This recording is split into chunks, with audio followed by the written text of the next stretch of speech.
What's a young fellow like you doing out here? Now, don't upset yourself. You just have to learn to choose your toys more carefully, that's all. Here, watch. There. Cut this off. This is the end you want. There you go.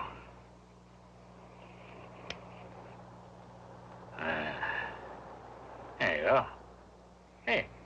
Look at that. There, that's what you wanted all along, isn't it, boy?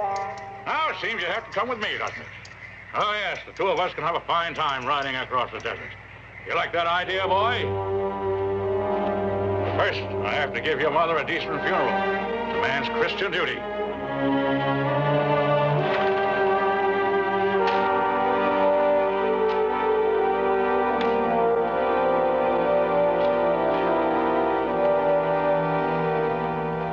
Someday you'll realize how lucky you are to have been born in America. Yes, sir. Very lucky indeed. Keep digging, my boy. Someday we'll get out of this damn desert forever. We'll build our own cemetery. Somewhere far away from here. Keep digging. Keep digging, my boy. So I spent my childhood digging. I came to realize how much I owe this strange but kind old man. He's a grave digger, so we have to ride from town to town picking up the dead. He gave me his name, John Appleby. He tried his best to make a man of me. Gave me an education of sorts and a gun. And here we are. Here I am, still digging away. 83, 84. Well, at $30 a head, that's $2,500. Not bad, huh? Well, aren't you pleased? When are we gonna cash him in? Now, don't start that again. Look, for every corpse, we get a piece of paper. Johnny, this is just as good as silver. And when this war is over, the government will back this up 100%. Well, when's the war gonna be over? Now, who can answer a question like that? Yeah, well, with our luck, the other side will win the war. Well, what if it does? It's the same difference. The dead are all alike. Yeah, they don't ever have a penny on them. Yeah, that's true. The dead can't take it with them. The living see to that. You know, remember that fella that carried his entire fortune in his mouth? 30 beautiful, golden, dirty teeth. Those were the good old days. But with this war, men have lost respect for everything.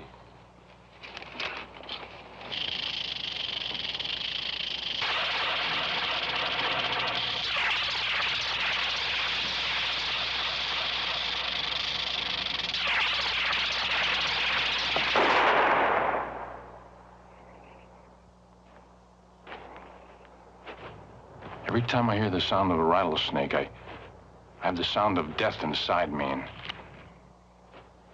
I'm afraid I'll have to kill or be killed. I wonder why.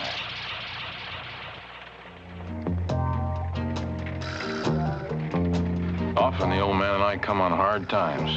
When there's no corpses to bury, there's no money for food. The old man, he's figured a way out. If it's corpses we need to get by on, why, that's part of his plan. Oh. Well, Johnny, there it is.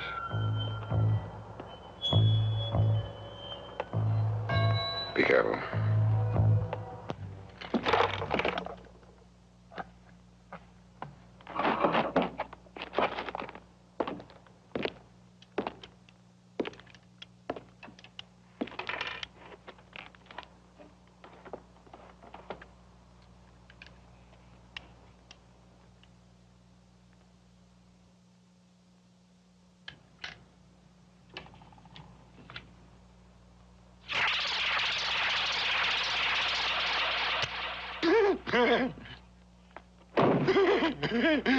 Think you're funny, huh? Well, let's see how.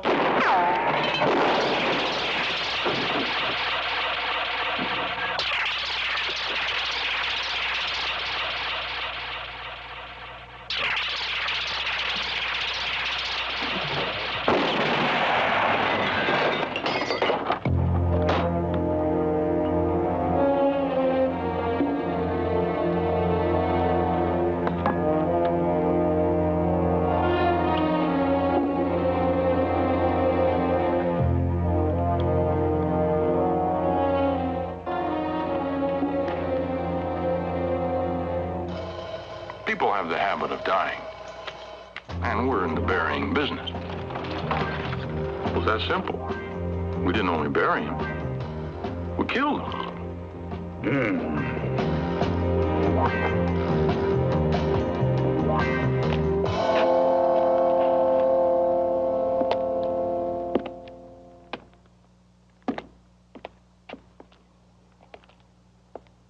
What do you think you're doing? I see that you're a fellow official. I only just now dropped in here for a little light refreshment, and I find 4 corpses. How shocking. Sure dead. I was just beginning to gather together whatever valuables they might have for safekeeping in case some thief should come along and I'd be unable to send along the valuables to the proper authorities. Sir, I am privileged to be the official undertaker for the entire territory, having been appointed by the Governor General himself. I must have a receipt. Okay, you can take him. That raises a slight problem. You see, I am an older man in his sunset years, and you and your friend are obviously in the prime of your lives. And I'm sure you'd be delighted to help me to take their bodies and place them in the funeral carriage.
What'll we get for this?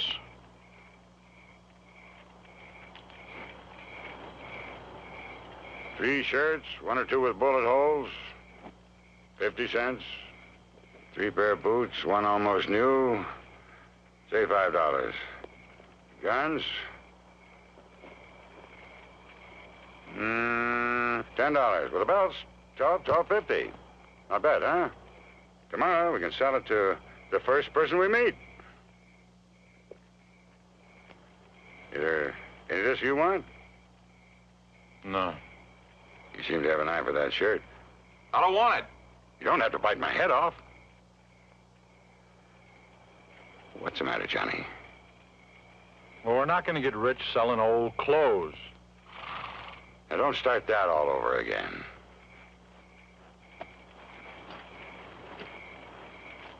For once in your life, you're going to listen to me. We need lots of money to be rich. And lots of money is in banks. 1 bank robbery. 1 job. Just 1.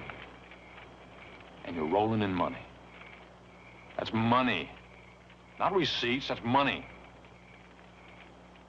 Think about it.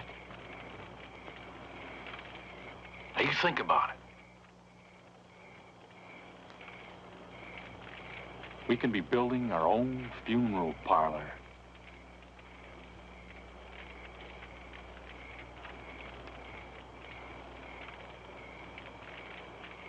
Johnny, I want the best in the world for you.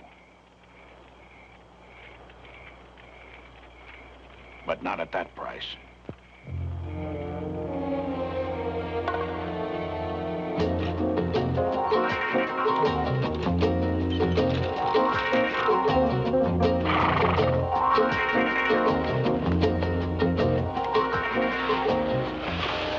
District Commissioner.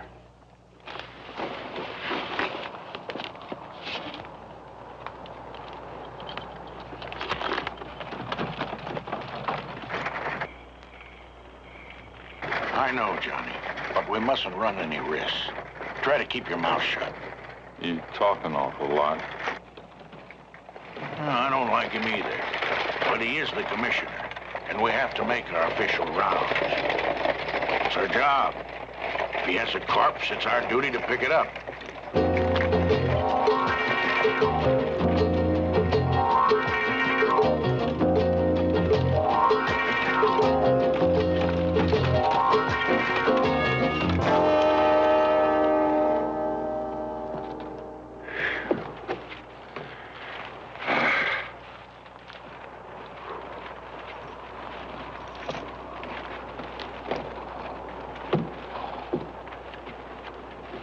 Well, anything new around here? For you, a corpse.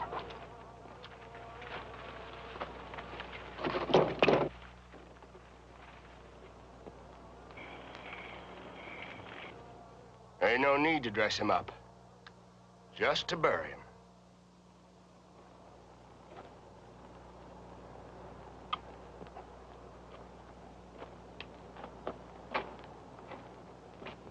Johnny, corpse.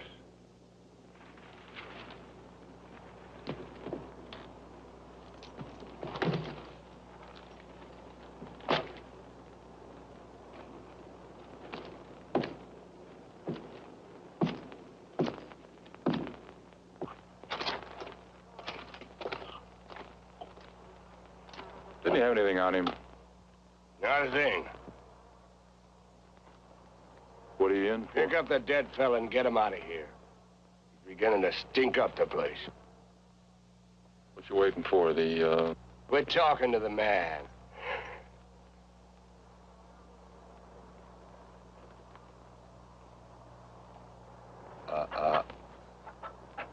Drop it.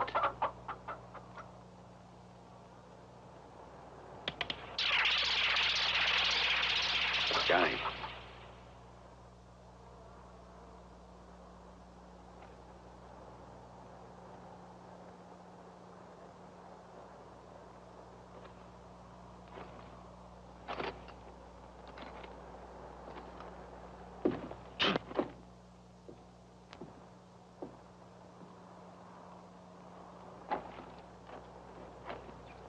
Forgot my receipt.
Johnny, it's time I took you to Yucca.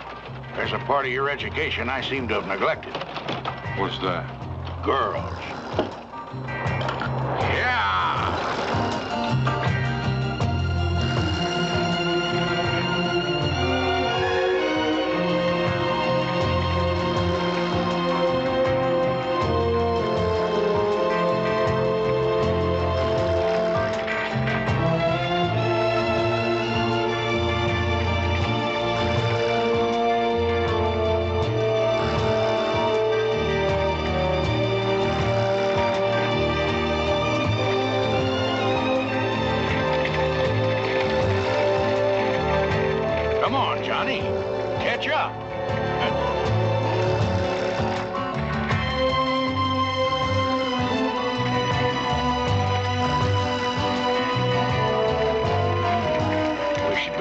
Not dark.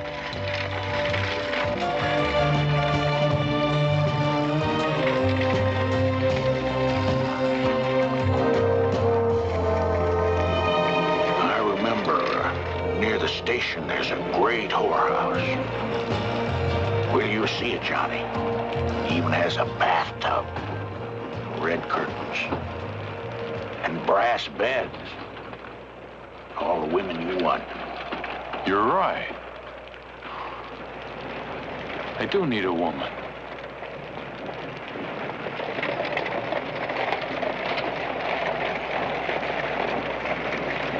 You sure we'll find her where we're going? Huh? Are you sure?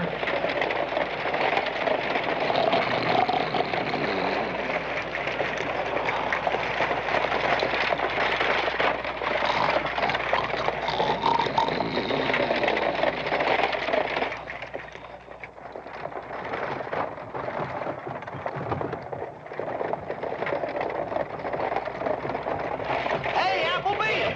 The Rebs have raided Yucca. They're setting fire to the town. You find all the bodies you can handle, boy. They'll keep you digging in the sweat, Appleby.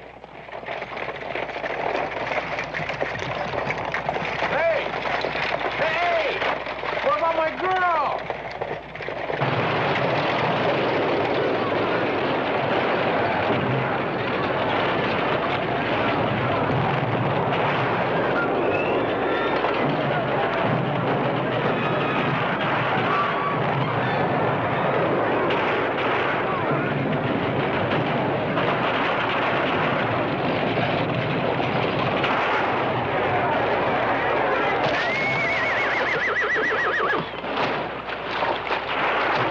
Give me the horse.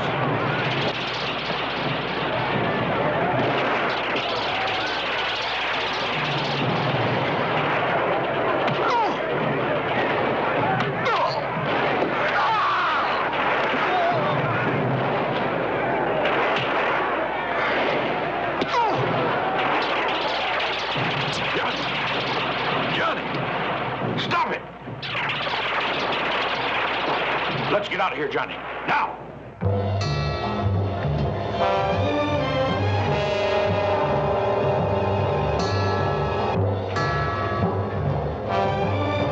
Johnny, grab that belt.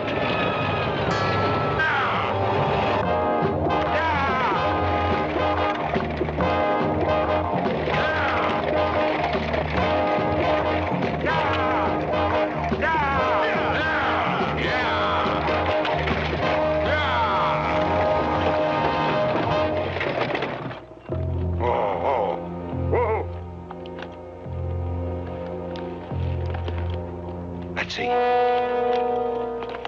Let's see.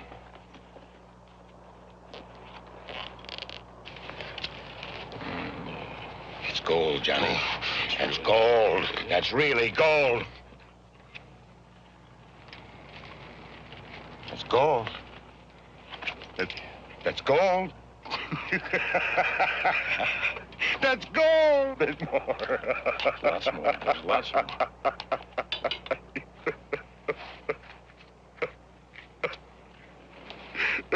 We did it. We did it.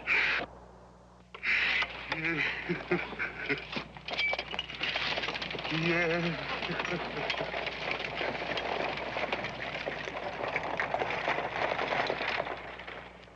Are you sure it's gold? Even by the smell. Sure, I'm sure. Tomorrow we'll take the road back there. We're going to be sleeping in beds. And we won't even hear the howl of a coyote. We're going to be real respectable people. As soon as we get to town, we'll hire some workers to clear the land. And we'll plant some grass. Nice, soft grass. Green. And the funeral parlor, a mansion where people can visit their beloved dead like a holiday. And flowers. Yes. like a park.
You take it.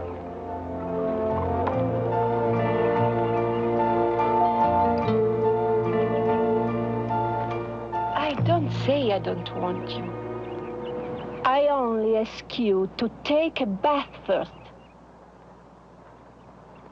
In my country, they say, the more the man, the more the smell. You're quite a man, you know, Poggin? So, tell me, what are you thinking now? Hmm?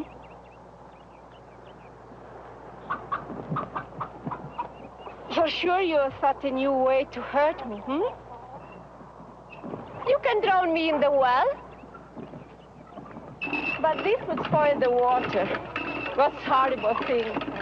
You don't want to waste the water because you love so much to take your weekly bath. I'll be inside waiting like the men who waited for you in New Orleans. Poggin. And you had them just the way they were, didn't you? Dirty, smelly, drunk. Did you ask them to take a bath first? Huh? I told you I don't like them. How many times I must say to you? It was just a job. To work in the saloon, you must drink with the men. You must help them gamble. They say to me, a woman makes a man feel better when he gambles. They spend more money, like you. You like it when I was looking over your shoulder and bring you luck. And when you win, you say, here, Maria, here's a tip. And when you lose, you say, can I have it back? I never gave money to no other man, Poggin. But I know you don't believe that. You think all the men are the same to me, don't you? Well, you are right. I just came here and starve with you and rob empty banks that have no money in them only because I wanted to become an outlaw with a price on my head.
we go through this every time you have to take a bath? I told you I ain't taking none bath. I know. Your mind is made up. And when your mind is made up, nothing can change it, right? Right. Even when you have a plan so crazy, we can both get killed. Look, if you're afraid, you can leave right now. We have no ties. I didn't ask you to come, did I? No. A year later, you're starting to nag just like every other woman I ever knew.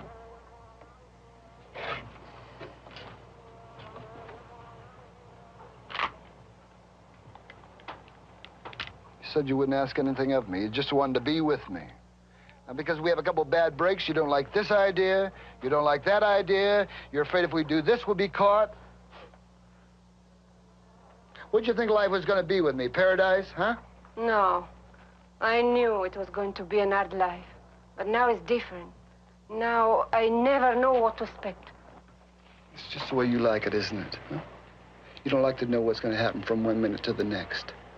But tomorrow, when we open that box and you see all that gold in there, then you're going to be telling me how smart I am, aren't you?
Get it and get ready. I can't wait to put my hands in that wagon. It's more than $500,000 in gold.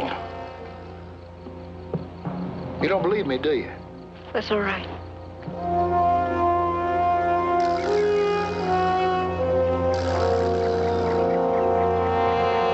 Just the way you have done every damn thing we do together. You will not tell me the plan, but you know how to do it. I will see. Well, I don't see.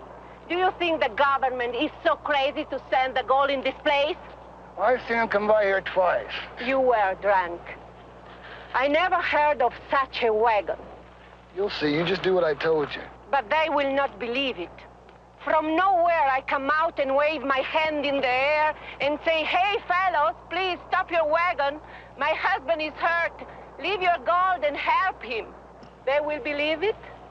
They are so stupid? I don't know, but other people get away with it. It's up to you to do it right. How will they believe you're wounded? There is no one out here to shoot you. Tell them I was cleaning my gun.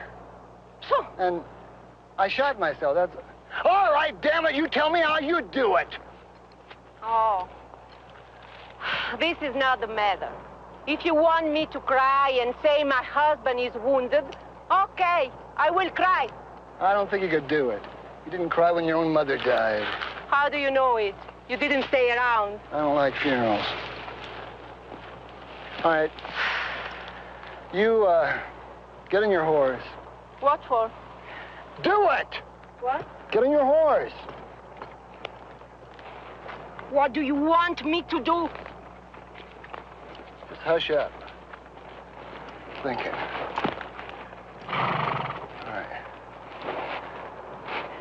All right, move over to there. Where? Over to there! Ay.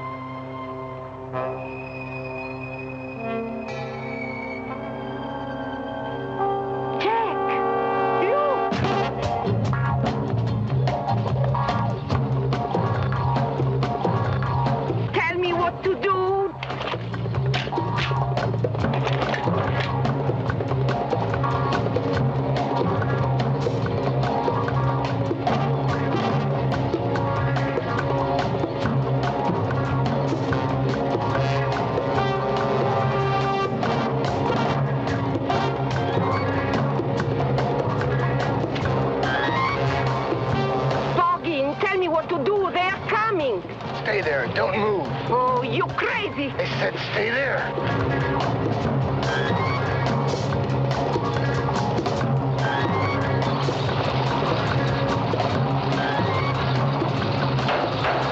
Watch it.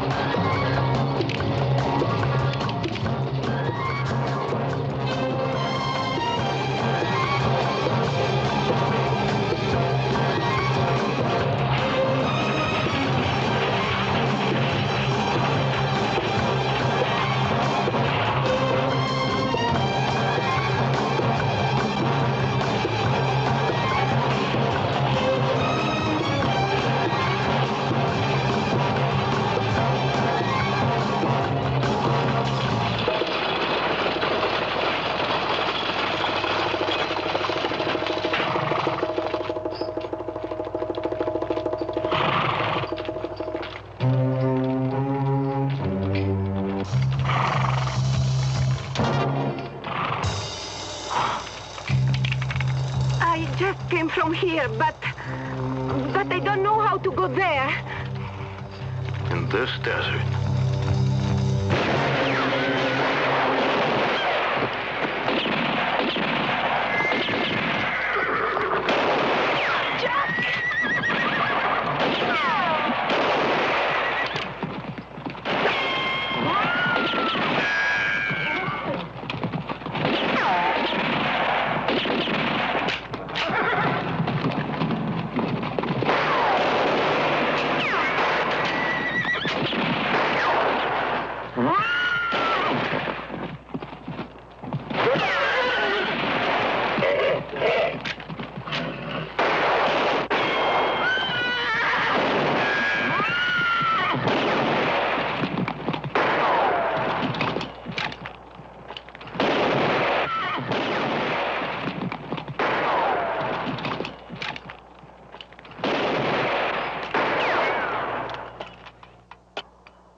Johnny? Where are you going, Johnny? Where do you think I'm going? Meet a beautiful lady. Well, bring us some water on the way back, will you?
I didn't mean to hurt you.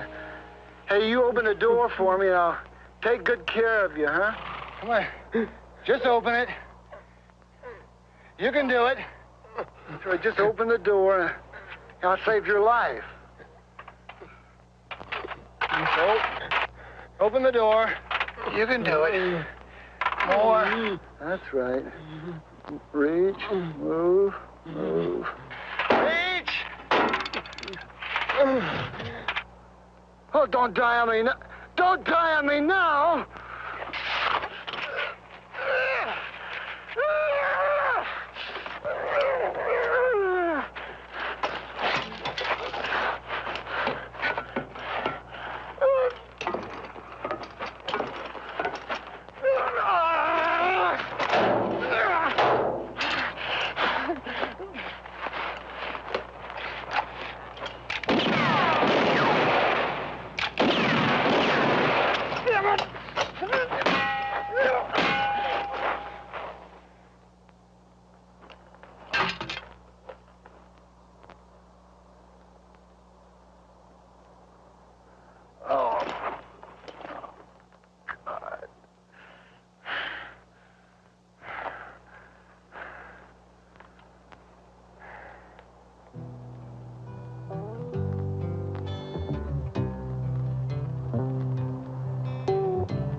a good day's ride, Johnny.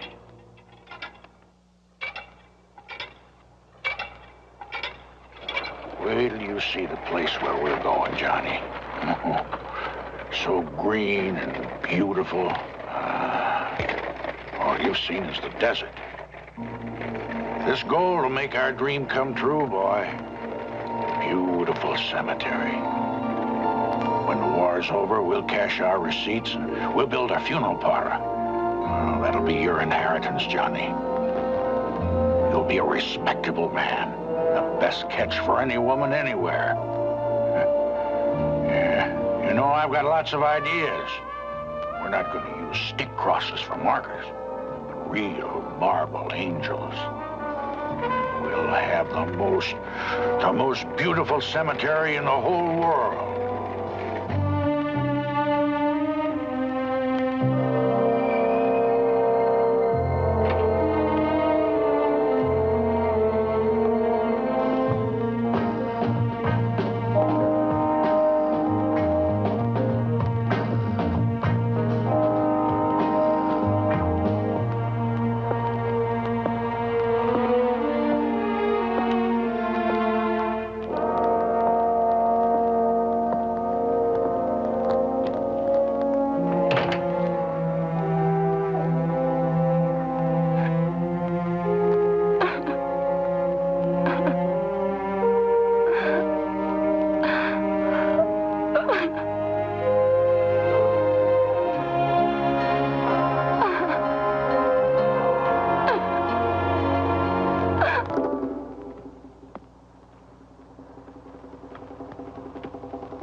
Get down off your horse.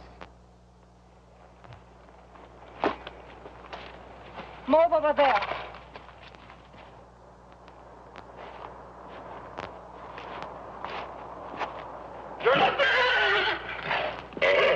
No one can ride that horse.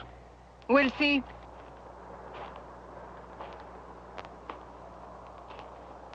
You don't need that gun. I'll take you where you want to go.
Do you think it could be empty? Maybe. Lots of people have died.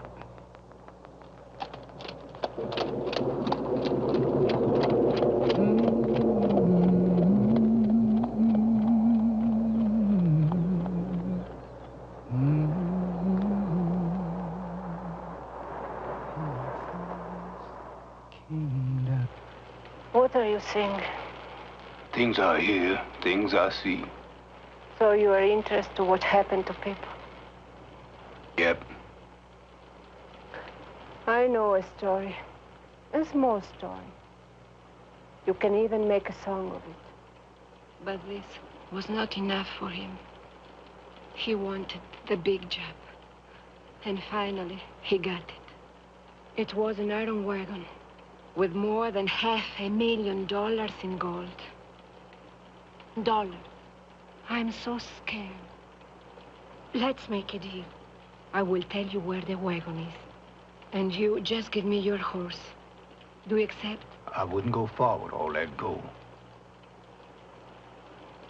We black people are all poor. No one else believes that a black man can own more than $5. We blacks are not even that, and that's why I deserted.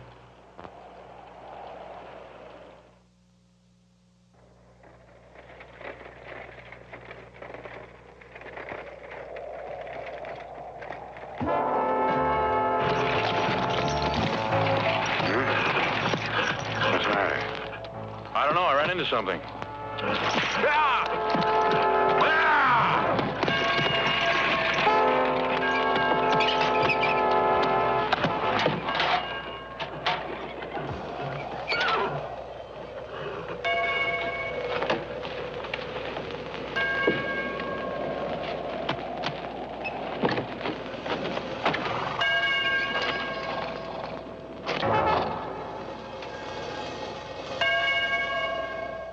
Mountain, Johnny. Beautiful mountain of gold. Oh, Johnny, now we are truly rich. We have all the gold of Yucca. And now this. Why, there must be 100 of them. Maybe 1,000. 1,000 receipts. How will we ever get them into the carriage? We'll have to make many, many trips. Many trips. How beautiful they are.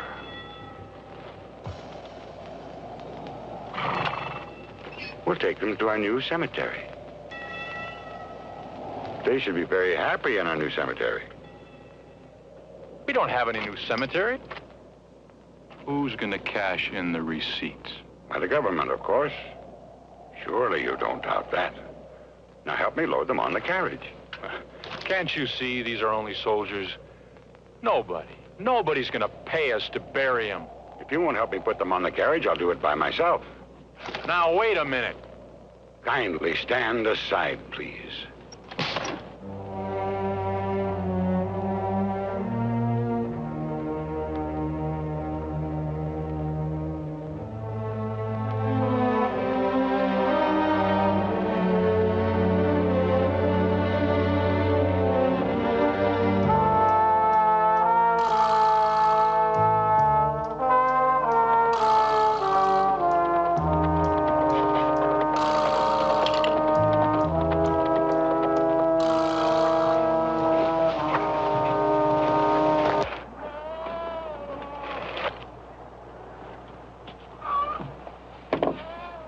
When I come back, I'll bring you clothes and a horse.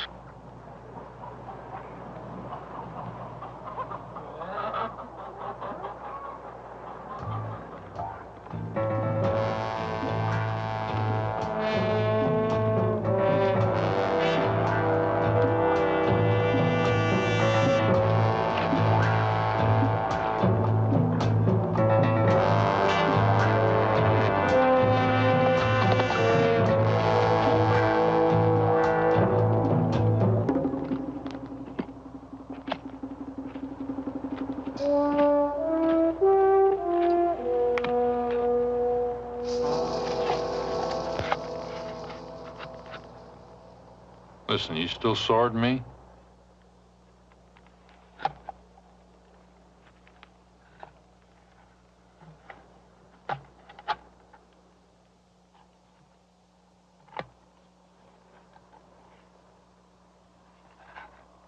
Ah, shit. Why don't you talk? Not me. Maybe. One day.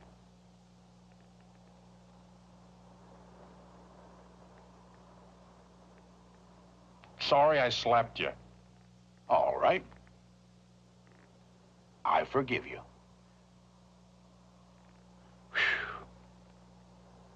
Glad that's over.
Don't you move, nigger boy.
Who are you? Lucius. I didn't ask for your name. I buy horses from the cavalry. What army you selling for? Po folks. What's all this for? Where are you heading for? A long way off. You're gonna come along with us.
Get that nigger out of here.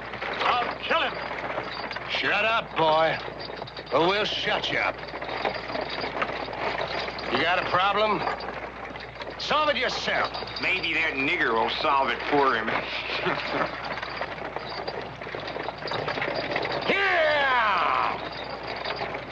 Here you are, boy. Have some of this water.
Wake up, boy.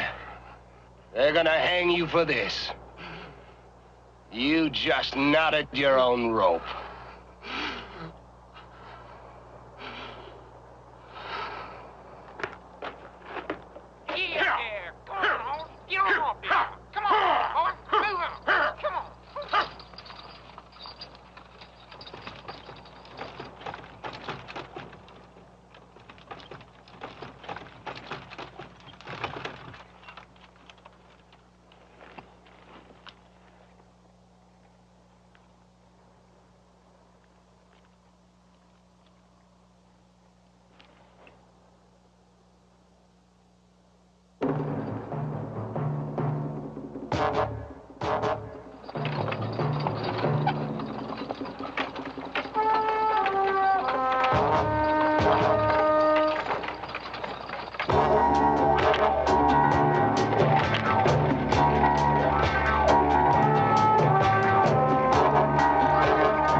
Commissioner, what are you doing so far from home?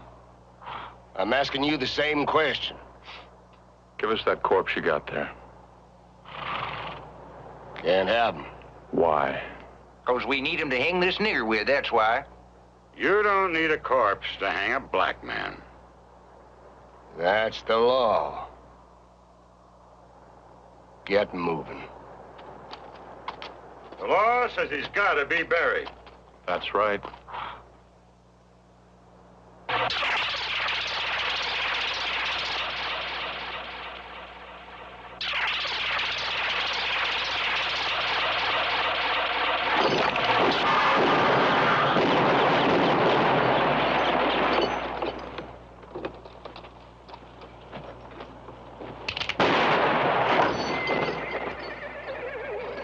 I missed one.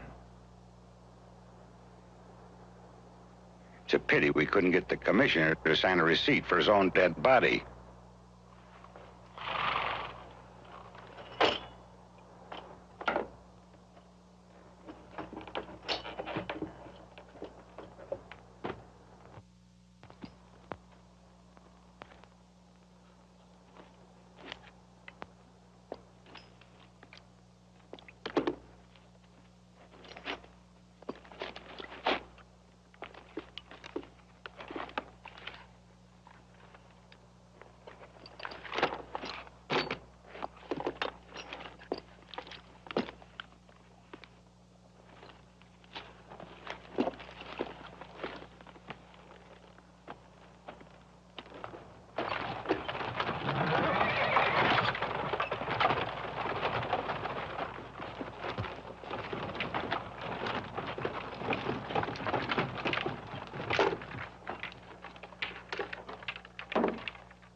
Open your mouth.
keep my share of the gold. Goodbye. God bless you. I gotta find her.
road.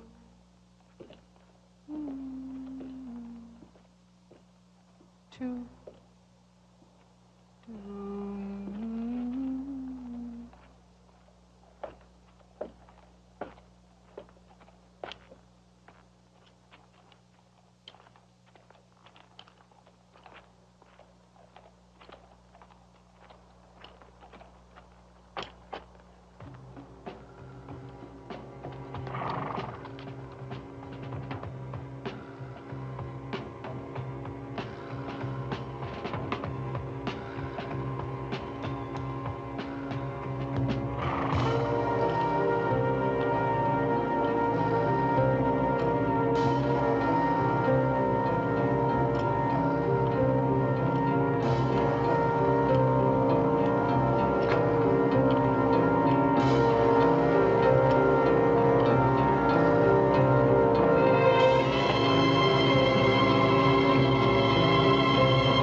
Hey, give me that.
Go back, Poggin.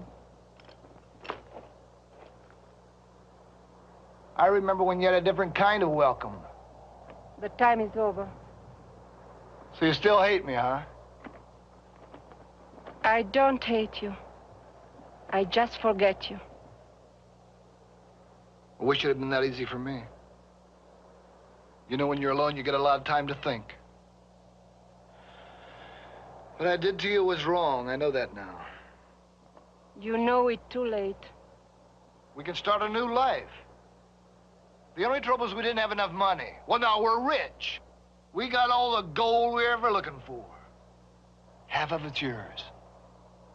Stay right there. You're still the same liar. You'll never change. It's the truth, Maria, I swear it. It's right here. Now what else you want? I want a man better than you.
Life always goes wrong when you're on your own. You seek and you'll find so many ways to live. You take what you can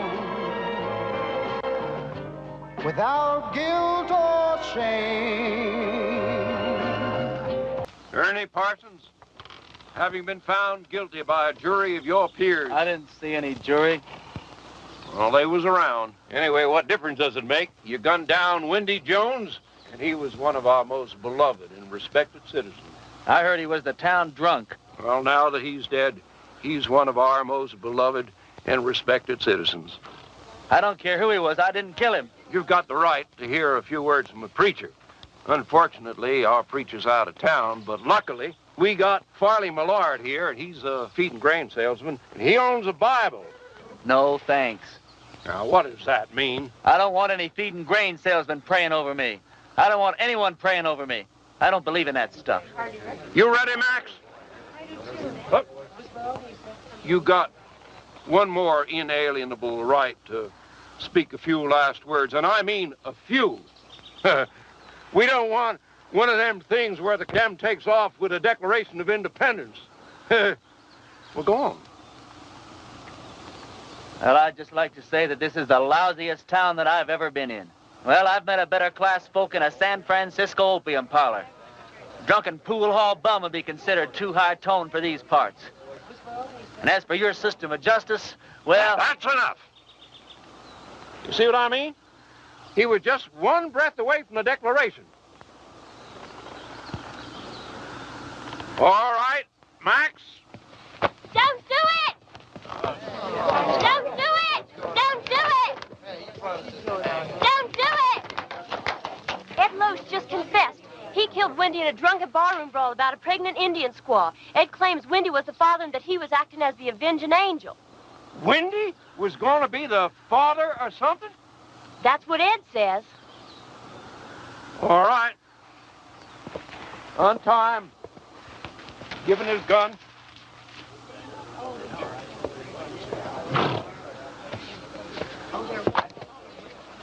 Now, that's the way out of town, son. Take it, keep on going, and don't you never come back. You heard her. I'm not guilty. Even so, we don't want no fast guns in this town. Fast guns right alongside with lepers in this law-abiding community. Can I ride back to town long enough to get some food? That's the way out, son. Don't press your luck.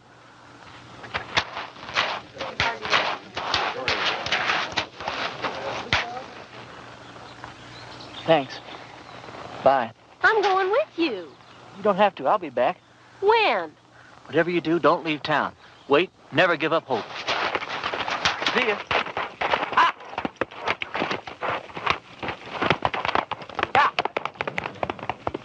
Well, if I'd have known he was going to act like that, I never would have lied for him. Lied? You would have never... What? I don't care. I thought he was cute. There ain't a man around here I'd have as a gift. And he took a bath every so often besides. After him!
Easy, boy.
Reverend Frank Fleming.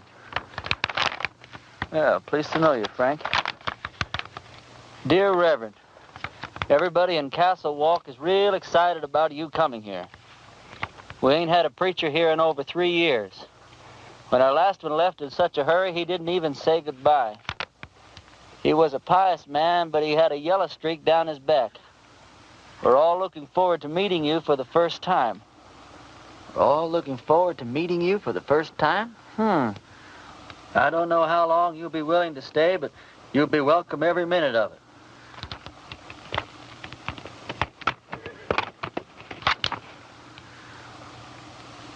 Here's the preacher's horse.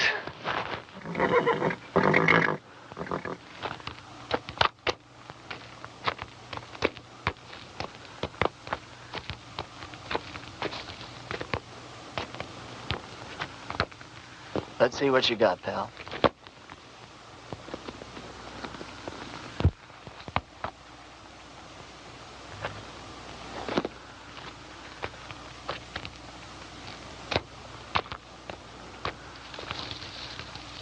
Frank, if ever I catch the guy who did you in, I'll take care of him for you. In the meantime, I'm going to need your clothes and your horse. I got a posse after me for something I didn't do.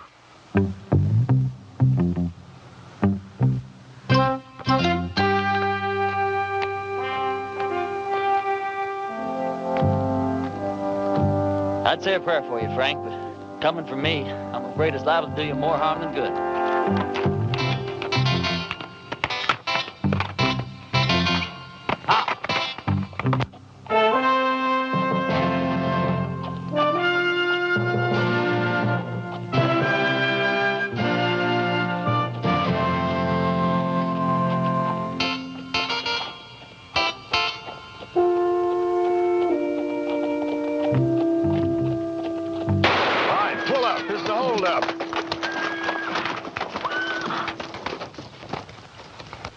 Preacher, Percy. Sorry about that there, Parson, but we're a little too far off to catch that there caller. Is there anything we can do for you, Reverend? Either you boys ever heard of a town called Castle Walk? Why, yeah, it's in Arizona. Sure ain't much of a town, though. How far is it from here? Oh, about 150 miles. It's over yonder in that direction. How's your church attendance been lately, boys? You boys see that branch over there? Yes, sir.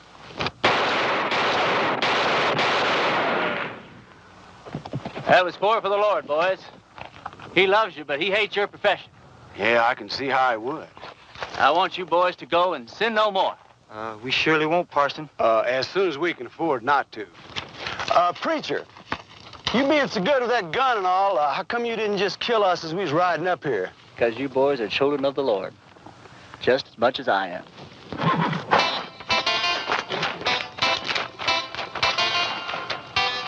Children of the Lord, huh?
Sorry, Sadie.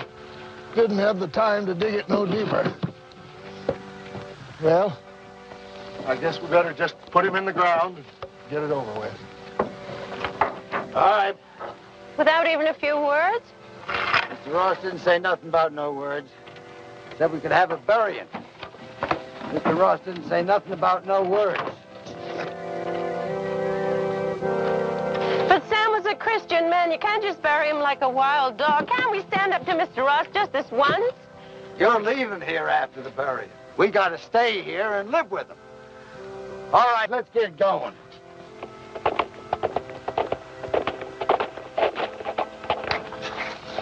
Wait a minute. Is it one of Mr. Ross' men? Looks like a preacher. Well, what do we do now?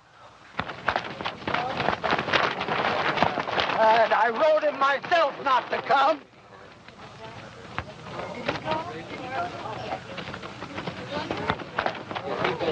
Thank God you're here, Reverend.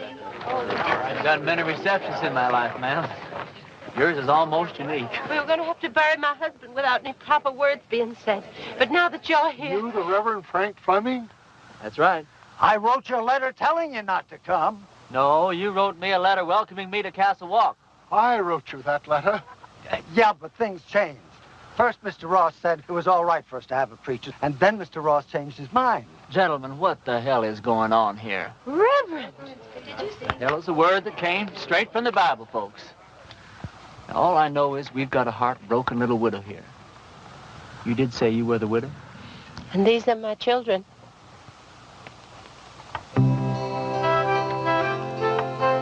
That's a child? She's 18. Oh, she certainly is.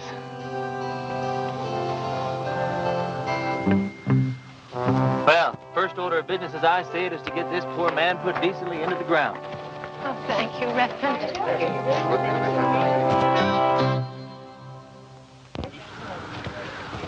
Oh, I don't know what Mr. Ross is going to say about this. I haven't been here 5 minutes, and I'm already sick to death of Mr. Ross. Come on, let's bow our heads. Don't you have a Bible, Reverend? Oh, I probably do in my saddlebag. Here, you can borrow mine, Reverend. The deceased was probably a simple man, so I'll just say a few simple words of my own, not bother to dip into the Bible today. As you all know, it's ashes to ashes and dust to dust, which may not sound like the best deal in the world, but it's the only deal you're ever going to get, so you might as well learn to live with it. I didn't know the late deceased, but some of the works he left behind are mighty impressive.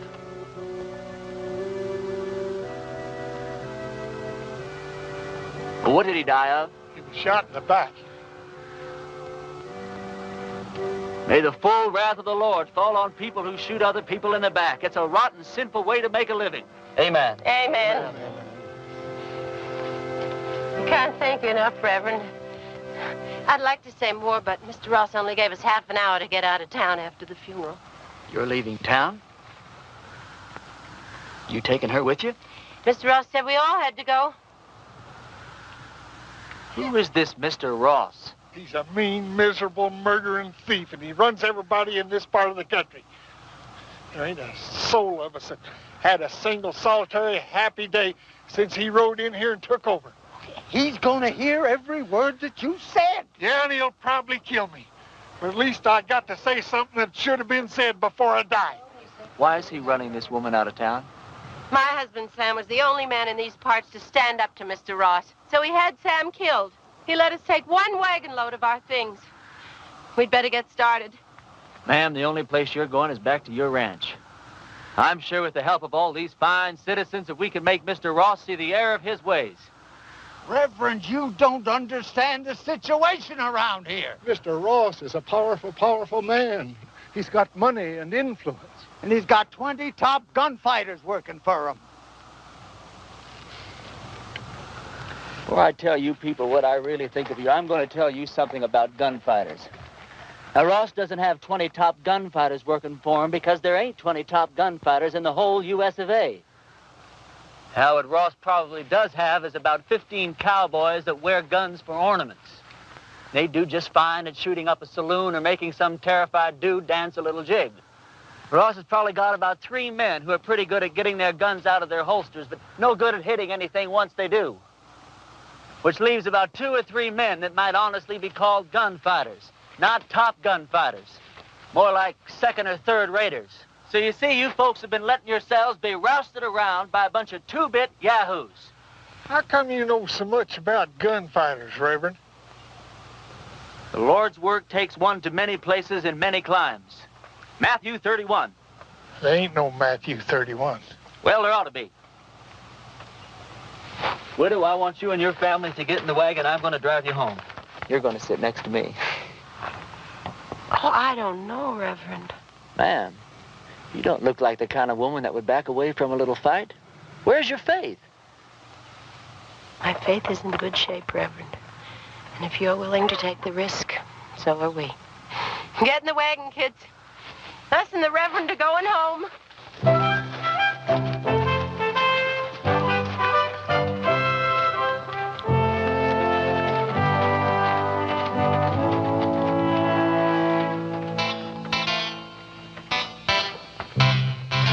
The lives of this family will be on your soul, Reverend. Oh, Reverend. Yeah. A couple of Ross's men are in town and they're pretty liquored up. That was their first mistake.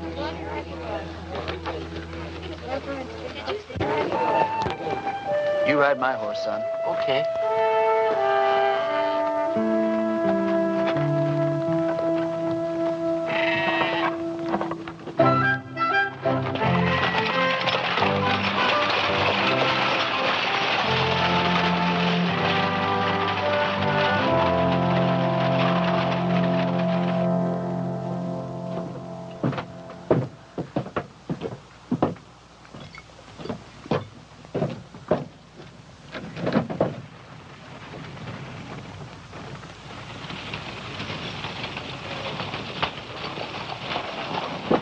Hey, let's go have some fun.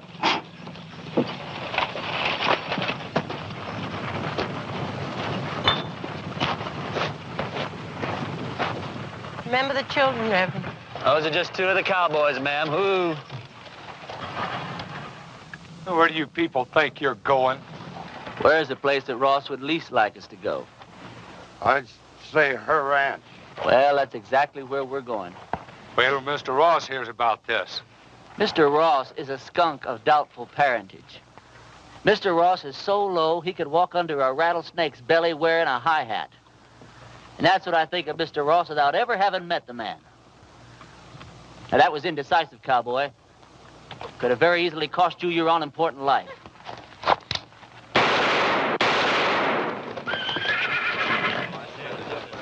Those could have just as easily been your ears flying off your heads, boys. Well, that's a terrible way for a preacher to act.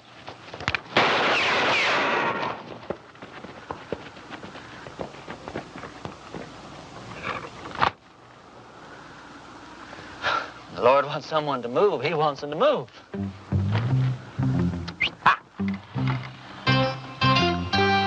Reverend, my husband Sam would have followed you to hell and back. Don't talk about hell to a sinner, ma'am. You're a sinner? Yeah, we're all sinners. We're about to be.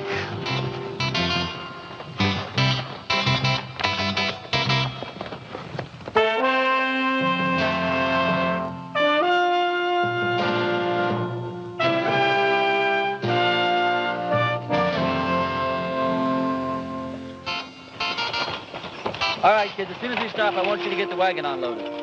I want to get this family settled in before dark. You don't mind if I order your kids around a little, do you, ma'am? Reverend, you can do anything you want to. Reverend? Reverend? Oh, yes, ma'am. Reverend, this hole in the back of your coat, it looks like a bullet hole. That'd be my guess, ma'am. You guessed? How could a man be shot in the back and not know it? Well, I was carrying that coat over my arm when the shooting took place.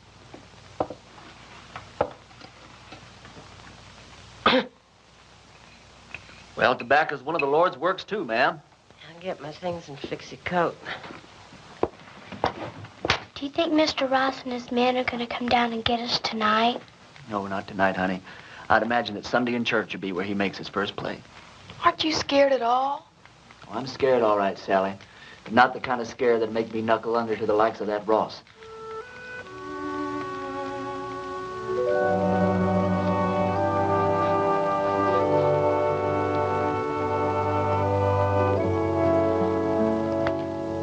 have a text for your sermon tomorrow, Reverend? Tomorrow? Tomorrow's Sunday. I've lost all track of time the last few weeks. What do you think I ought to preach about? I thought you said the sin of cowardice. Yeah, that's not bad either. Thought you probably had some favorite passage from the Bible to illustrate your point. Oh, I do. Several of them, as a matter of fact. But what's your favorite passage from the Bible that would illustrate that point, man? I think it would be Luke 12. Christ says, do you think I have come to give peace on earth? I came to cast fire upon the earth, and would it were already kindled. It says that in the Bible? Well, I told you, Luke 12. Oh, Luke 12. Yeah, that Luke, he really knew how to turn a phrase, didn't he?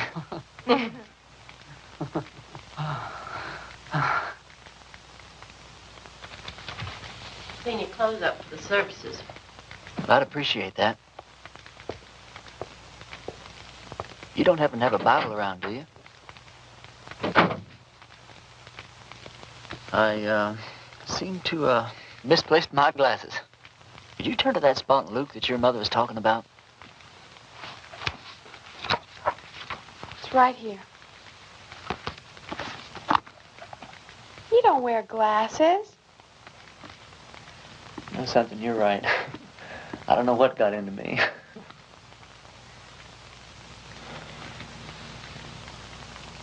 Well, good night.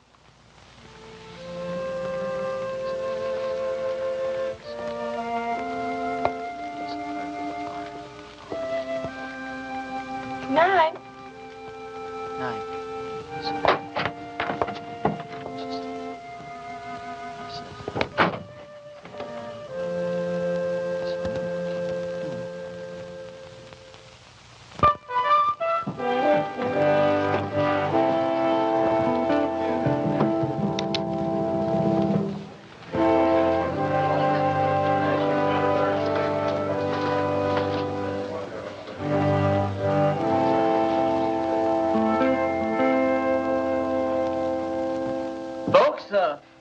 I'm going to read you from Matthew chapter 10 and verse 34, although Luke says pretty much the same thing in his 12. Think not that I am come to send peace on earth. I came not to send peace, but a sword. Now, I don't know what that means to you, but I know what it means to me. It means that while God loves peace, when the occasion arises, He's not reluctant to use the sword. Matter of fact, when the occasion calls for it, He might become downright irritated if you don't use the sword, or the gun, or the rope, or whatever's handy.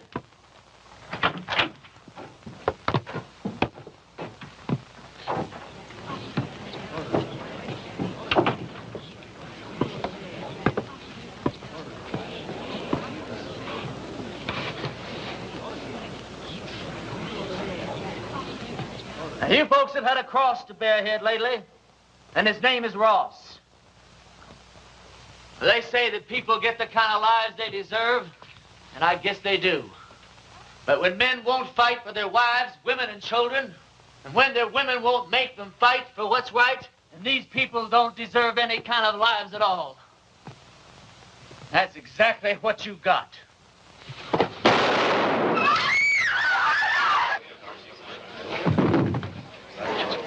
Get his gun.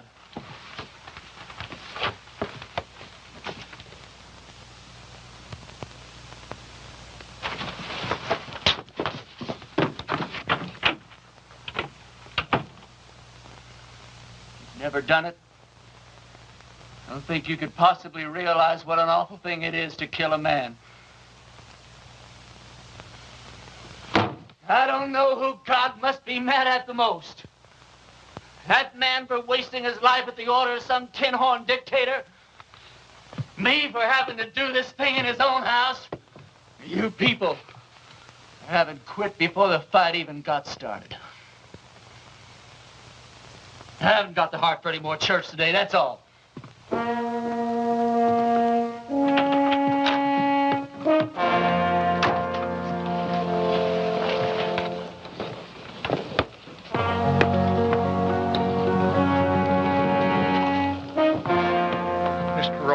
couple of his men are outside. Take care of yourself, son. Every second.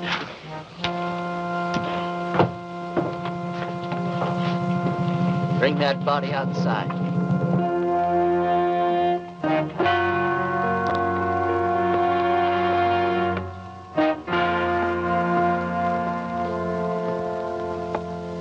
You've had a couple of fun days here, preacher. Well, I tell you, Ross, The name is Mr. Ross. The name was Mr. Ross. Now, you hear me good, Ross. Either those two men go for their guns. I'm going to go for you first. I think I can take him, Mr. Ross. Don't think. Here's your chance, boys. Either you holding any grudges against him, draw on me, and I'll kill him for you. If we go together, we can get him. Before or after he kills me. You don't look all that fast to me. Shut up.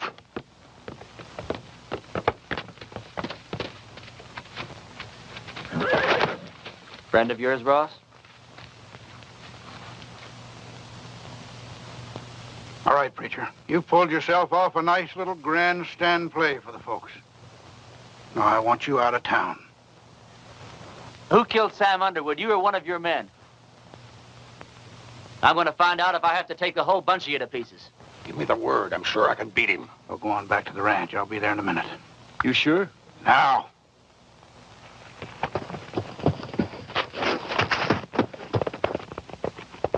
That's the way I like it. Man to man. Do I make the first play or do you?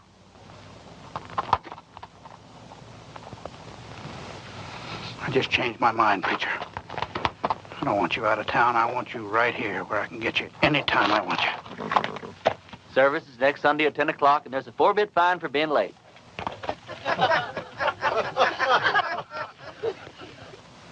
You wouldn't shoot me in the back, would you, preacher? Like that.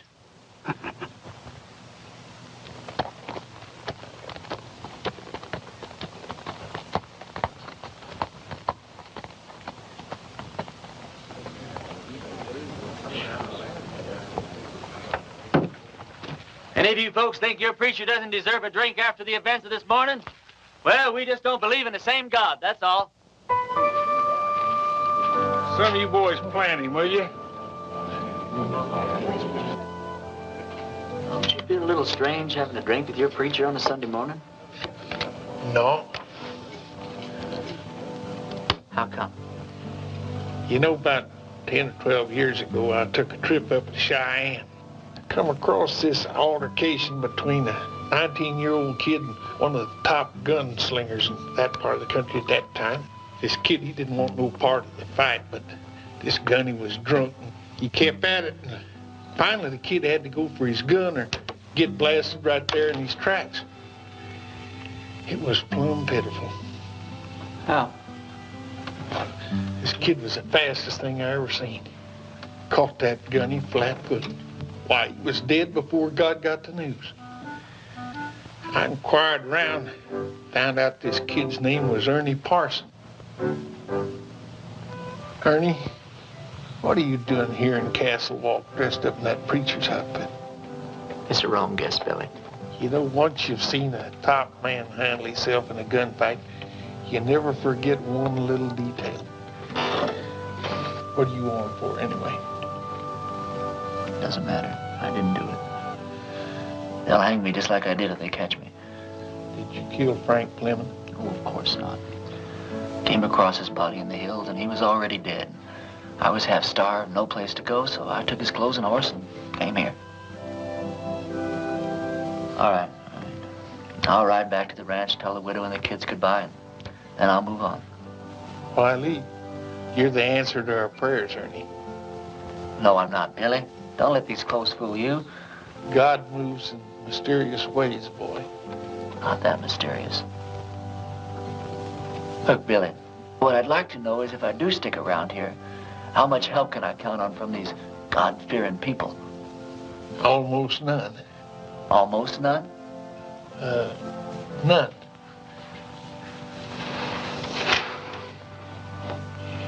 Which is just God moving in his mysterious way to get me killed. God will smite the sinners of Castle Walk just as surely as he smote the Philistines. Smote. For the time is at hand when you will hear of wars and rumors of wars. Be not afraid, for this must first take place. Nations will rise against nations, and kingdoms against kingdoms. Not a head on your hair, or a hair on your head will perish. And I quote Luke chapter 21, verse... Luke chapter 21 and verse 23. For there shall be great distress in the land, wrath upon his people.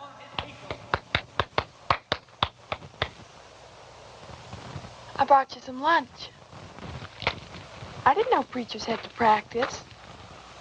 Well, it's either that or watch the collections fall off. Huh? Oh, that's a real bad joke I stole from the Methodists. Oh. Does your mother know you came out here alone? I don't know. Why? Well, you're a very attractive young girl. Almost too young, as a matter of fact. Most of the girls around here are married by the time they're 13 or 14. 13, huh? Well, I'll have to look into that. Why? They're the lucky ones. Even if they don't get a trip to Phoenix out of it. Is that the price of marriage around here, a trip to Phoenix? No, but it sure doesn't hurt. Look, do I have to keep on calling you Reverend? Oh, no. Call me Ernie. Ernie? My full name's Frank Ernest Fleming. All my good friends, they call me Ernie. Is there anything in your faith against marriage? No, not in my faith.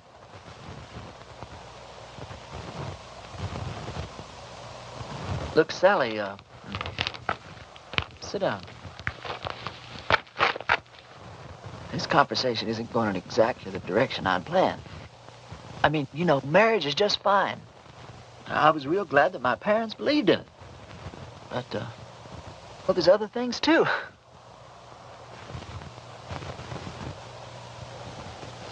You don't know what I'm talking about, do you? I know what you're talking about.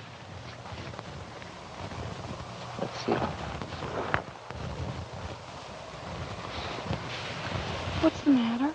Oh, it's these clothes and this collar. It's just, I'm not going to get anywhere dressed like this.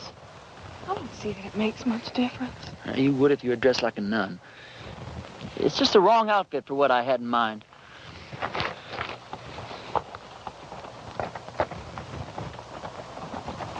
Hey, preacher! I gotta talk to you! Hi, Sal. Hi. It's real important.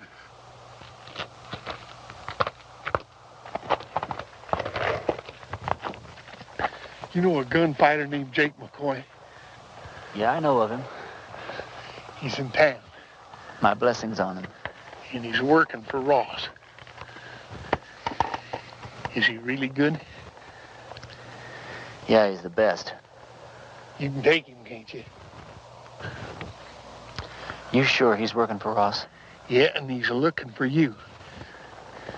Although he don't know who you really are. Well, that doesn't matter. Or does it? Where's he at now? Well, he's at the men's saloon when I left town.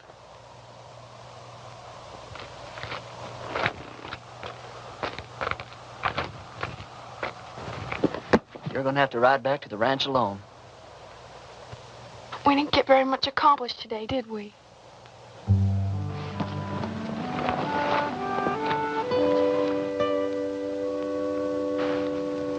Can't you just feel the ice breaking all around us?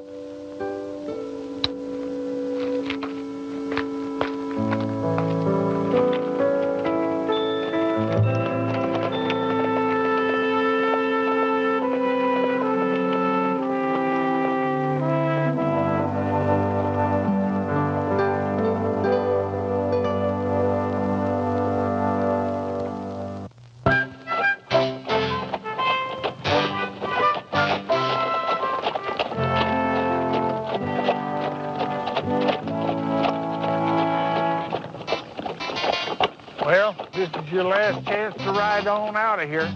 Forget about the whole thing. I can't. I don't know why, Billy, but I just can't.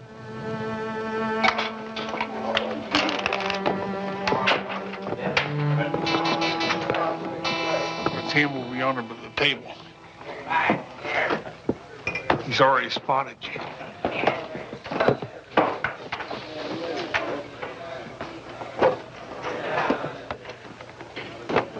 Hello, Jake.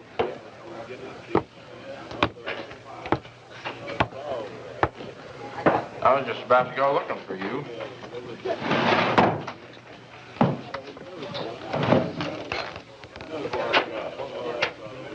You ever run into Ernie Parsons anymore?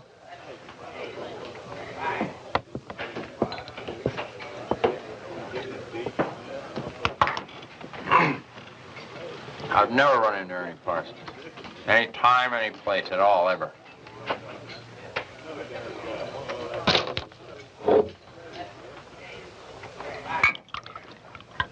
You have now.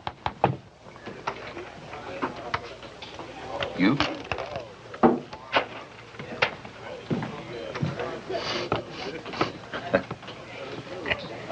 You going to the church?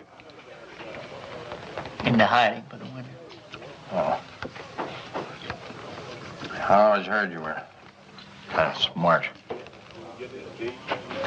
I never heard that about you.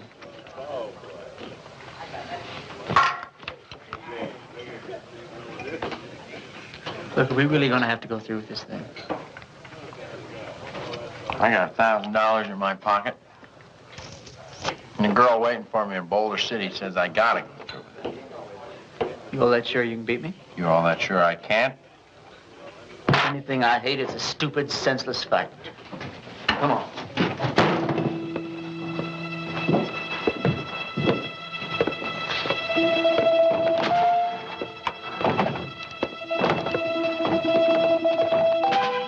Well, how do you want to do this?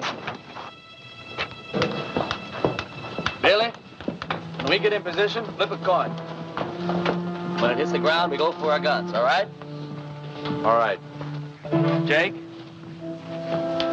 one of us is going to die, and it's not going to prove a thing. Sure it is, Ernie. It's going to prove which one of us is a fool to call himself a gunfighter.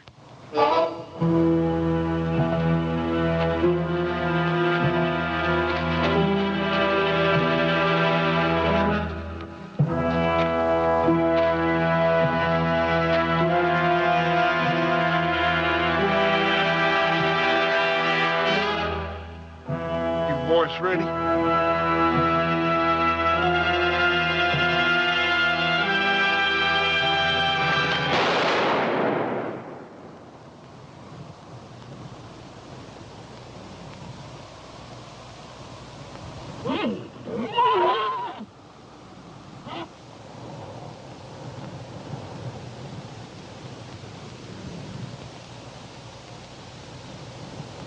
Are you hit? You?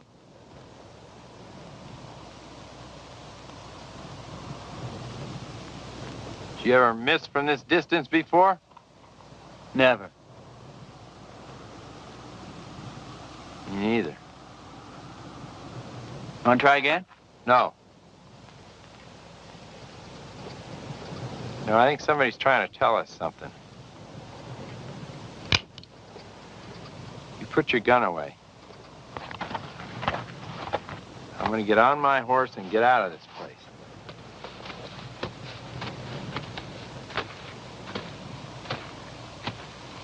I beat you. You know that, don't you? Oh, no, you didn't. And you know dang well you did, Jake. You going to give Ross his $1,000 back?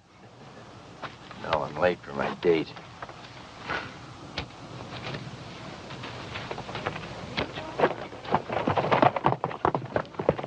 You folks see those bullets hit? I don't think it hit anywhere, Reverend. That's just plain silly.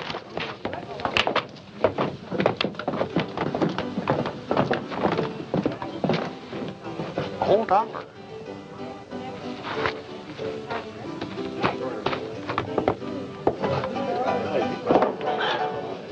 This is how those stupid legends get started. Jake and I have an off day in a gunfight. Miss each other. Wish there could be 1,000 explanations. It's because a bunch of rummies standing around don't see where the bullets hit. All of a sudden, you've got the miracle of Castle Wolf. Now this whole miserable little town's gonna think that God's on their side. Well, you got me convinced, son. But somehow or other, I just can hardly believe that you convinced yourself. Now, let me point out a couple of things to you. Like what? Well, for instance, you're back yonder in that town and they're about to hang you. And right at the last minute, in rides this gal and saves your neck. She and I'd been fooling around a little bit. All right. Well, then you're out there in the brush. Posses are chasing you. Then all of a sudden you come across this here preacher's body. You find this letter that brings you right here to this here town. You're supposed to lead him. Yeah, but you was the one that wound up here. Right here where you're needed more than anybody's ever been needed before. Now, do all this make you want to stop and think just a little bit, boy? No. I don't want to talk about it.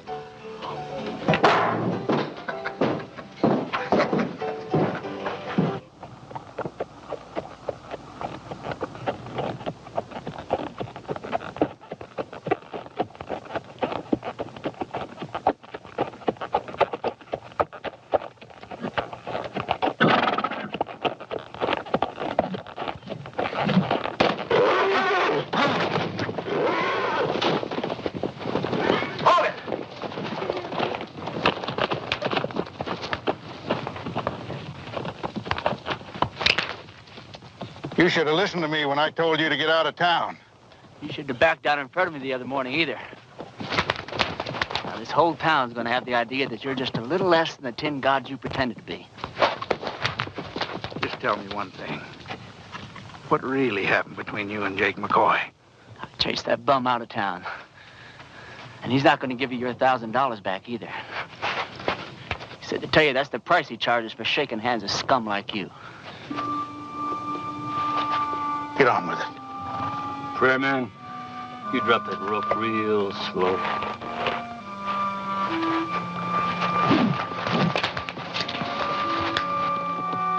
Drop it.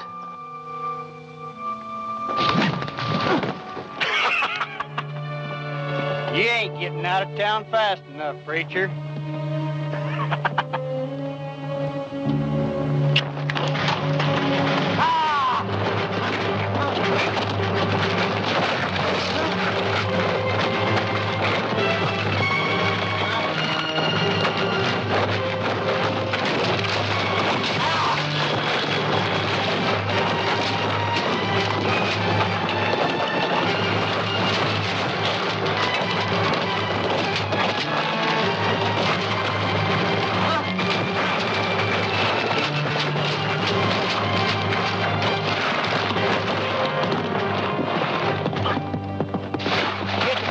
Preacher?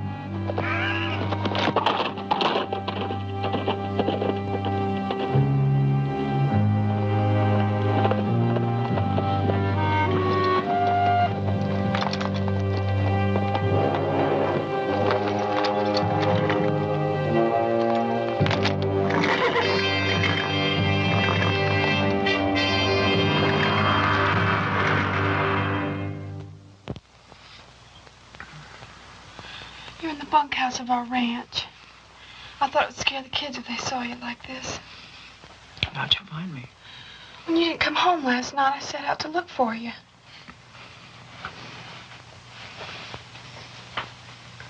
You stripped me down? I'm a ranch girl with brothers. Don't make a big thing out of it. You're something brand new in my life, Sally. Are you strong enough to get up and get dressed and get out of here? Doesn't matter whether I am or not, I've got to do it. You turn your back, Sal. I'm not as advanced in my thinking as you are. Will I ever see you again? Sure, why not? I'm not going far. Well, you have to. When they don't get your body, Mr. Ross will never stop until they find you. Yeah, and this is the first place he'll look. I want you and the kids to go out and dig a grave. Put some kind of a marker on it with my name. Tell Ross you found my body and buried it in the hills. Can I turn around now? Sure. Sally, I don't want anyone to know that I'm alive. I want it to come as a horrible shock to Ross. I want to start giving him trouble in ways he never dreamed of. I'm gonna need plenty of food, water, and ammunition. I'll get you everything you need. Where will you go? I'll hide out in the hills for a while. Well, Ernie, in this part of the country, if a girl undresses a man, it's customary for the man to make an honest woman out of her.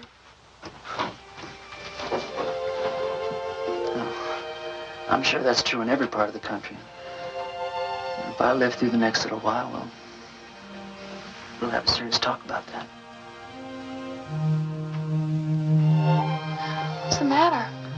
Well, just look at the way I look. Well, it's always something, isn't it? You don't like the way you're dressed. You don't like the way you look.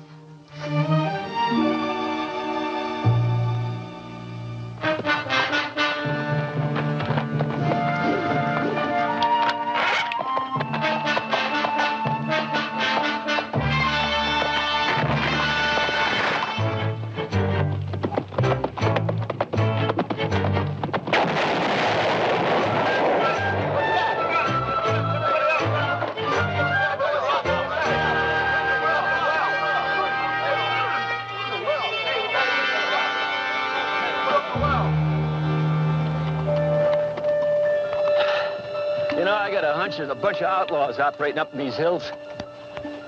Probably scared old Chet and Harley half to death. Blew up the well, too.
Maybe there weren't nobody there at all.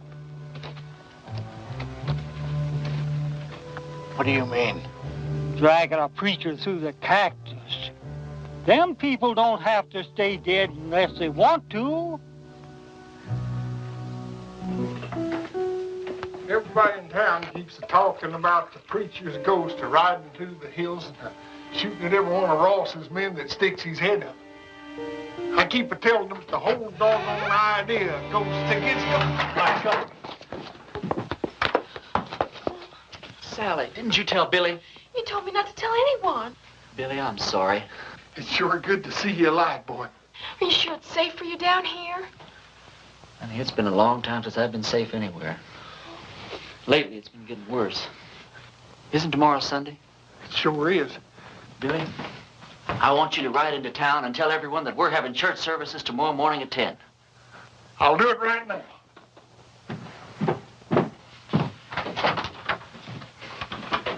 Sally told you our plans, ma'am? Yeah. You have any objections? No. Ma'am, has it occurred to you that, well, Sally's liable to end up one of the youngest widows in these parts? Mary Mert's only 14. She's been a widow 2 years. Besides Mary Mert. No, Grace Dorothy only been married a week and a half when her husband fell down a mine shaft. You know how old she is. Sally, could we take a walk outside? Will you excuse us, ma'am?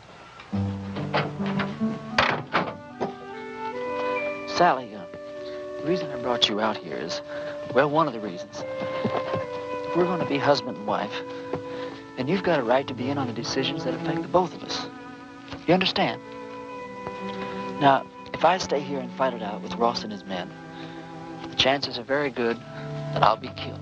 But on the other hand, we could leave here tonight, get married the very first town we come to, go someplace we both like and settle down and just have a wonderful life for ourselves. It's all up to you, Sally.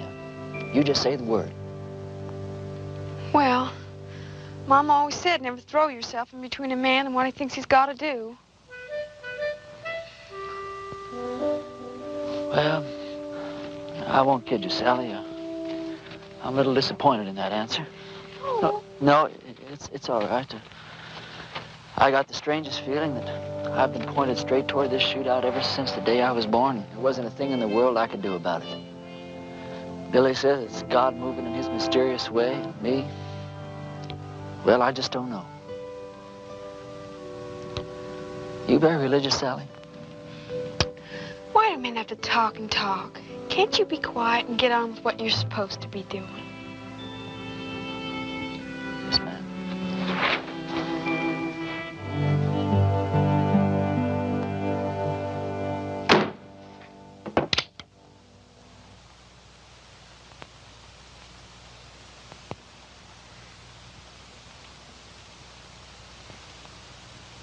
Folks, I'm here today as your preacher and as God's representative. As your preacher, I've stood up to your enemies for you, and all it's gotten me so far is a lot of bruises and a bunch of cactus spines. Now, I understand that a lot of you thought I was dead, and that my ghost was raging through the hills, wreaking my vengeance on Ross and his men. But I want to ask you something. What were your feelings? Were you scared that you might have an angry ghost raging in your hills? Or were you ashamed because not a single one of you came out to see if I was alive or if I might not need some help? Well, I'm warning you people. While you're sitting around waiting for God and me to do your work for you, God just might have some plans of his own. Maybe he's not as angry at Ross as he is at you.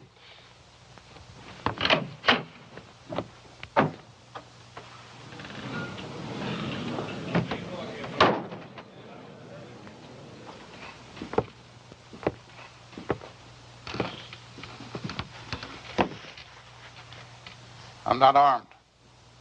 Billy, go outside. Take a look around. I came alone. Go on, Billy. I just thought it was time that all this foolishness came to an end. We got a new country to build here. We ought to be getting on with it, instead of indulging in all this senseless killing. I won't deny that you've hurt me since you've been here. Several of my men have been killed or wounded. Several more have run off because you scared them half to death. I didn't know I was doing that well. What do you want, Ross? A truce. A chance to get on with our lives. Ross, if you were sitting on a stack of Bibles 10 feet high, I'd bet money that you were lying and I'd win. No, just a minute, Reverend. If Mr. Ross is sincere, and I believe he is, this may be just the moment we've been waiting for. Luther, how could you believe that? I don't believe him for a minute. Now, Sadie. You are going to believe this man after all he's done to you? Jehoshaphat, Reverend. Anybody can make a mistake. If Mr. Ross is man enough to come here, Please. I didn't mean to create any dissension amongst the preacher's flock. Now, you've all heard what I have to say. Think it over.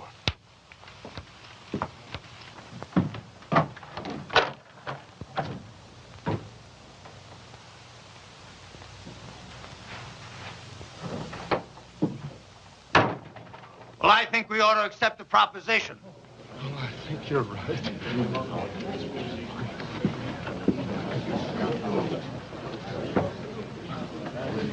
I have an announcement to make.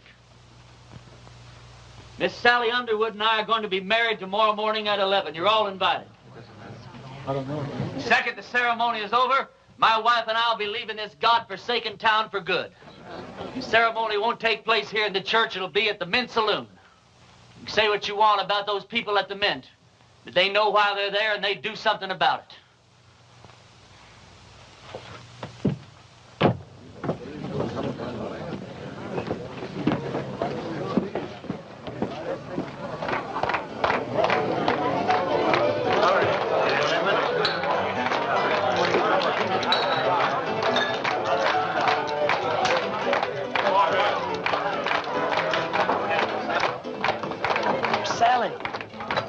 out back getting dressed. Her mama's with her. Can't take all day with this thing. What's your rush, boy? One of my feelings, and I'm never wrong, that I should get out of this place. Funny you'd say that. Huh? Oh, nothing. Hey, yonder she comes down.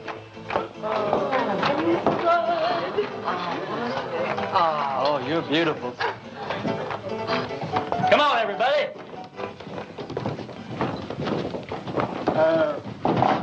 Don't you get the feeling that maybe something's missing here?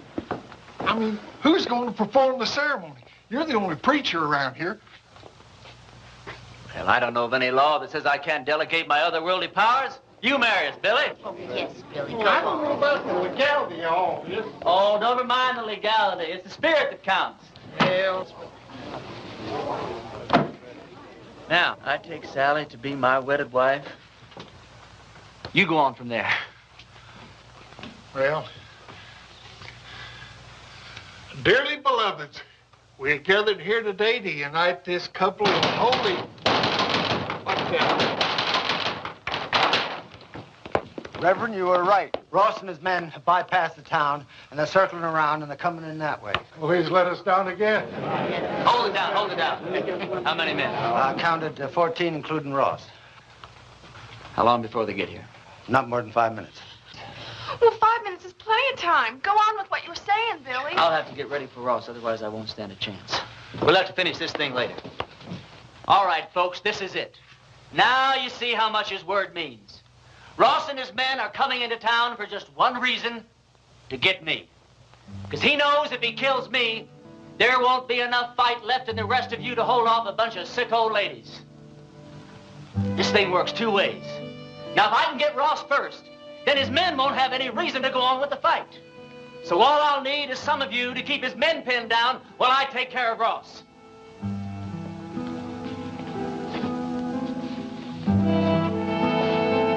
But the women and the children... You don't even have to come out in the open. You can shoot from the windows or from the roofs. You don't even have to hit anything. Just shoot fast and make a lot of noise, but keep his men pinned down.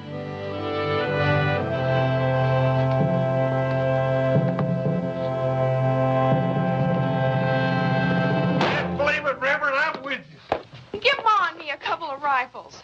Well, you said we didn't have to hit anything, just make a lot of noise. You don't think I'd take a chance with you, do you? Come on, Billy. Give me the keys to the hardware store. Barbershop. I don't hate you people. I guess you just can't help the way you are. Well, I ain't gonna be that easy on you. Ernie, there's something else that you ought to know about. I'd have told you sooner, but, well, I didn't want to spoil the wedding. Well, that sheriff that wanted to hang you, he's here in town. Where? Over at my place. I told him I was the sheriff here. It's one that I got off our last late sheriff. Anyhow, I told him if he'd wait there while I'd round you up and bring you into him. How'd he find me? Oh, him and that posse come across Frank Fleming's body. One of them old boys knew Frank. They figured that you'd switch clothes with him. Well, if he wants me, he's just going to have to get in line behind Ross and those other 13 men. You take the barbershop. Ernie, when this thing's over with, though, you got to get out of town. That's all there is to it. Billy, what the hell makes you think we're going to live through this thing?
want that preacher?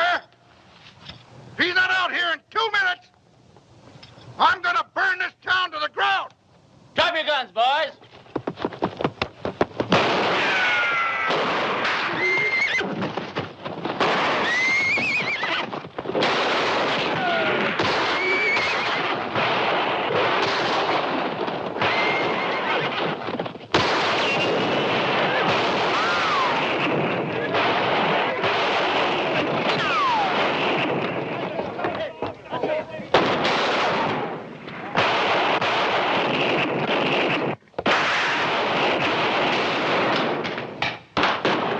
Preacher.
You all right?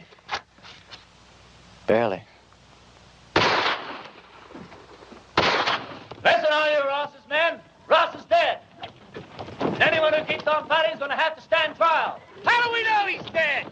Because I'm alive. All right. You heard the man. The sheriff's going to be down here to find out what this is all about. Yeah, I know. Billy, get my horse and meet me out back, huh?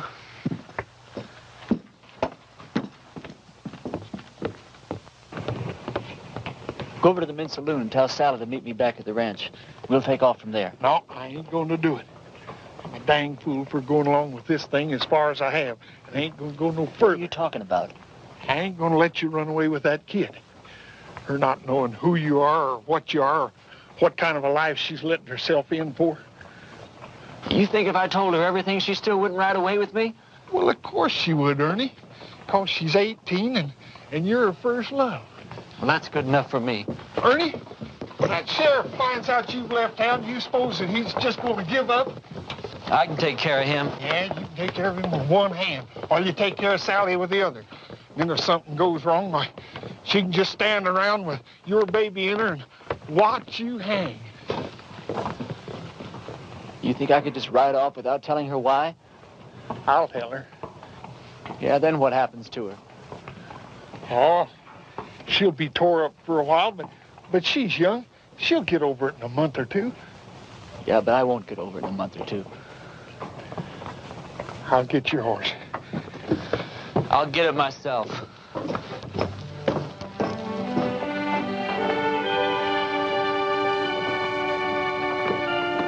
Ernie, this town owes you a whole lot, but it don't owe you Sally. Can't make any promises.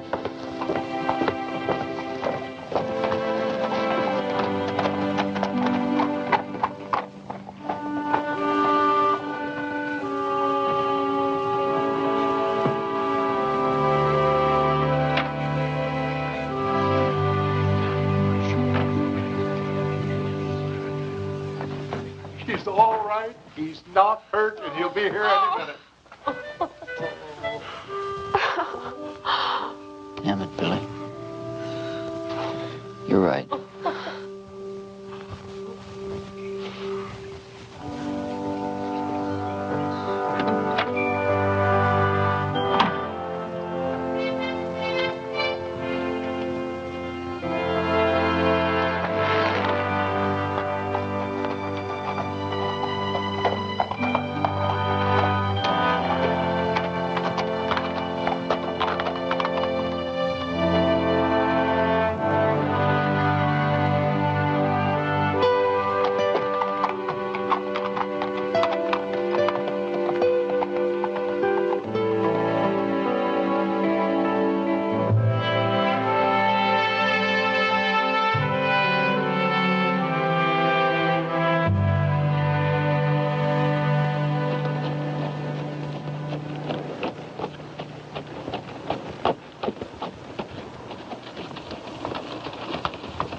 Blessings on you, Well, Reverend. thank you.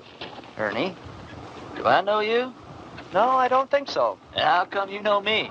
Because I know every preacher in this part of the country, and you're not one of them. And I've been hearing about a gunfighter named Ernie Parsons and some interesting goings-on in a town called Castle Walk. Well, don't believe everything you hear, Reverend. Oh, I don't. That's why I'm on my way to Castle Walk right now, to investigate these wonderful stories. Well, maybe you should get them a real preacher now. They seem very happy with the one they had. They had a gunfighter, not a preacher. God moves in mysterious ways. You boys sure do hammer away at that phrase, don't you? You really going to Castle Walk? I sure am. When you get there, would you give these to a girl named Sally Underwood? Tell her they're just from an unknown admirer that thinks certain girls should have a trip to Phoenix, even if they don't get married. All right. Ernie, did you ever think that the things that happened to you in Castle Walk might be your call to the kind of work you've been destined to do? Reverend, I didn't solve the problems of Castle Walk by praying them away. I did it the way I always do, with a gun. Did you ever hear of a call coming that way? But you left it a better place than it was when you arrived. You're a nice guy, Reverend. No thanks. I'll be seeing you, Ernie.